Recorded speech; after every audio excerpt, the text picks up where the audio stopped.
Over the course of the past year, COVID-19 has changed our world in so many different ways. As students, we have seen the effects that COVID has had on our campus, the staff, and our friends that make up Hope College.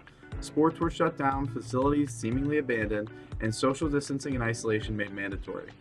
These changes were drastic slashes to the programs that were the very reasons we came to Hope.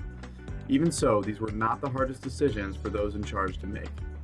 Hence, we were compelled to learn more about the tough situations that our professors struggled with. We talked with one teacher from each learning format, these being asynchronous, in-person, and hybrid classes.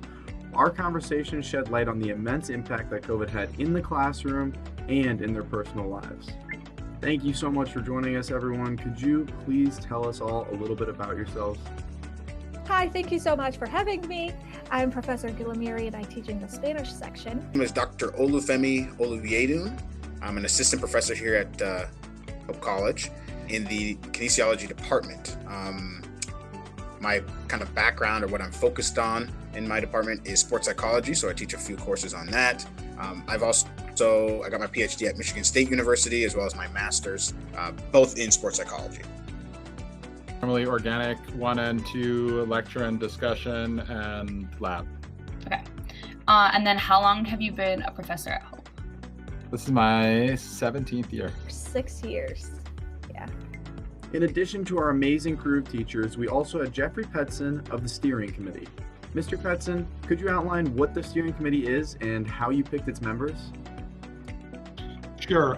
So the steering committee really was formed as a group to deliberately think about COVID and operations of the college. We didn't necessarily need folks from all those areas, but we needed folks who were willing to sort of think across all those areas. These members were certainly dealing with incredibly tough problems, as any and all decisions had to answer this question. Are we creating a dangerous situation, like a physically dangerous situation? You had a good idea, and of course we were educated on it, we had the experts, but at the end of the day, nobody was willing to tell you what was going to happen in 3 months because nobody knew what was going to happen. Throughout this pandemic, individuals on Hope's campus have altered the ways they communicate with their coworkers, friends, and classmates. Individuals have had to find ways in order to stay in touch while also remaining socially distanced. And with that has come the high use of technology.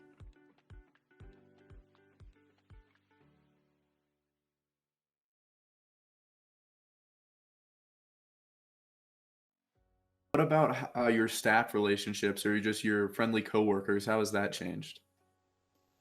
Yeah, it has changed a lot too. So we would usually see each other in the hallway, say hi, or like talk about certain things or ask a question, like a quick question, right? Run to someone's office. I have a quick question. Now it's an email. Now it's a meeting. So everything is taking a lot more time. As many classes have turned online, understanding nonverbal cues and recognizing them have become more challenging for both those teaching and for the students interacting with one another.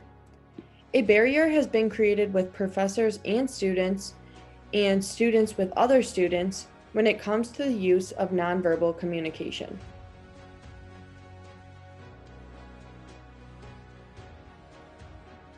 It definitely affects how students are talking to each other. No nonverbal clues, right? We don't have those on Zoom. And so sometimes when I would send students to work in groups in breakout rooms, I'd go and there is this awkward silence and no one wants to start talking. In addition to the barrier that has come with the use of online schooling, masks have also made it difficult to understand nonverbal cues in public. One's mouth is a large component in signaling nonverbals, but when it is covered by a mask, it is extremely difficult to read and understand what one may be communicating.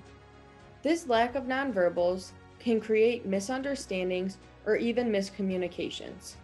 As over half of the world's schools shut down completely due to the pandemic, many turned to technology to save education. Technology has become a huge part of both learning and teaching for those in school. As great as the use of technology has been, there have also been some significant negative effects that a technology-based learning environment has influenced on students of all ages.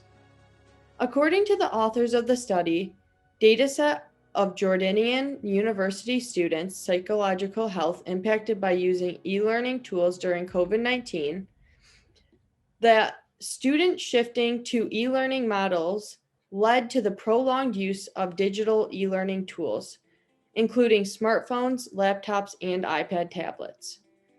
This shift ultimately affected students' overall mental health and their psychological well-being. Their study focused on the impact of the excessive use of COVID-19's e-learning digital tools on university students' psychological and mental health. In addition to the technological effects of COVID-19, the way that people form connections and interact has changed so much due to the pandemic. Interpersonal communication is defined as the process of the exchange of information, feelings, and ideas between two or more people through verbal and nonverbal methods. This often includes face-to-face exchange of information in the form of voice, facial expressions, body language, and gestures. Due to interpersonal relationships mostly relying on face-to-face interaction, they are greatly affected by the pandemic. Students and professors were no longer allowed to interact with each other face-to-face due to the risk of spreading COVID-19 to one another. This has almost completely eliminated the opportunity for people to interact in a form of voice, facial expressions, body language, and gestures on a normal basis. One small thing that I really miss during these times is going into the classroom and trying to get ready for class, playing a little music and talking to students about their lives, and just chit-chatting with students and getting to know them in person better. And so last semester I had to do in-person meetings for students who would like to meet and get to know each other. And so again, right, it's a little more mindful, a little more, what's the word that I'm looking for? But yeah, it's a little more planning. So I really miss that spontaneity in the classroom. One of Hope College's most prominent features is the fact that professors and faculty care about their students and want to know them as more than a student. However, this characteristic of Hope College was greatly challenged this year because in order to create interpersonal relationships with others, there has to be familiarity and comfortability between two people. Masks, Zoom lectures, and lecture recordings limited and sometimes destroyed the opportunity for students and professors to create familiarity and comfortability with one another. Dynamic tensions required for communication were much harder to establish this year.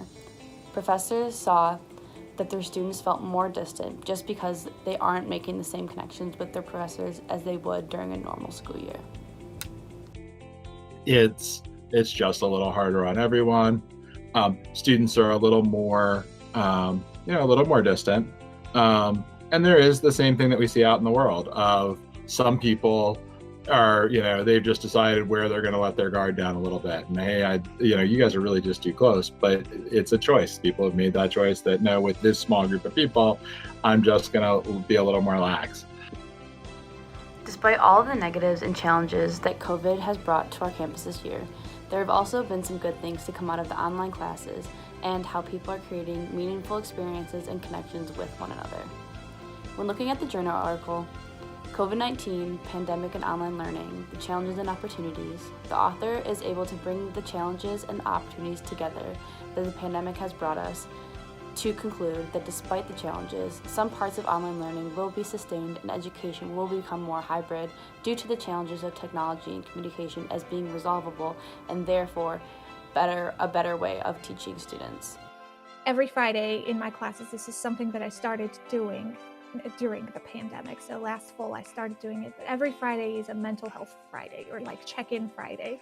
And so we just sit down and talk to each other for like 5 minutes, make sure everyone is okay, make sure we support someone who needs support that day, or just vent. We're human, so we can vent. Sometimes we're allowed to do that as well.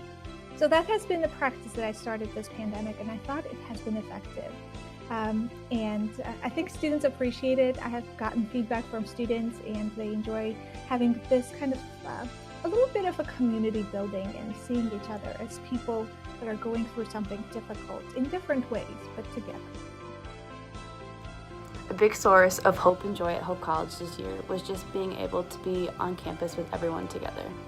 Even professors saw a difference in their students since moving back to campus compared to the online learning version of learning that we saw in spring of 2020. I would say that in some ways less than I thought.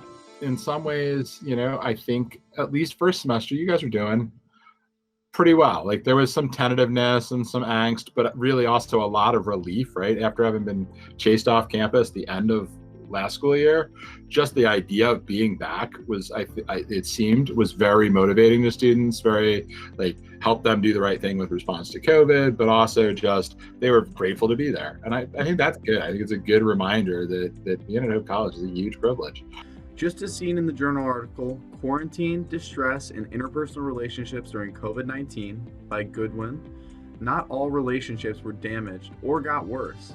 Some even flourished and got better due to the circumstances of the pandemic. Students are no longer spreading themselves too thin and making a lot of shallow connections, but instead they're focusing on a small central group of people, which has ultimately led to a positive feeling and a stronger sense of community. Some of the relationships that are being made are all in all deeper and more meaningful than before.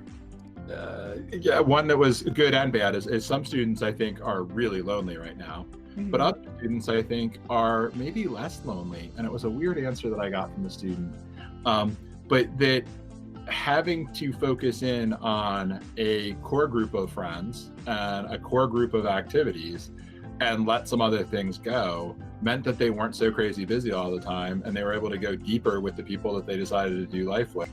The focused purpose that has come from forming connections during COVID has been a huge positive, especially in the classroom setting. Professors and students are making time and becoming more aware of other people and how they are doing during this hard time. This awareness has opened up a lot of opportunities for people to form connection, more so than they might have before. Students have shown me that they can make the best of their situation, which is really important. I think, to be honest, we didn't appreciate a lot of things before the pandemic that now we're like, Hope is different. Hope students and faculty are different. However, even though we have all experienced a new hardship, we have proven that we are capable of caring for our community through it all, while still pursuing the same values that Hope has always been about. About my students, I have learned, I knew this was not news to me. I always say this, Hope students are different. Hope students are really good.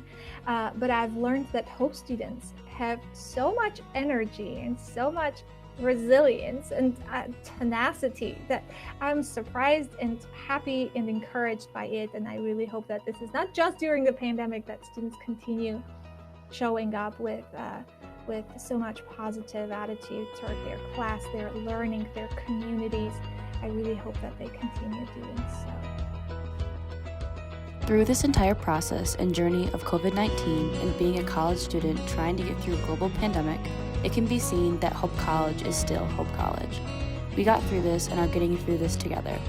Hope is a community that helps each other and lifts each other up, even amidst the most unfortunate of circumstances. Hope College, as a community, had decided that we were going to push through this time together and come out the other end better off than before. If we hadn't put all the effort in to help each other and communicate hope in our everyday lives, we wouldn't be where we are today.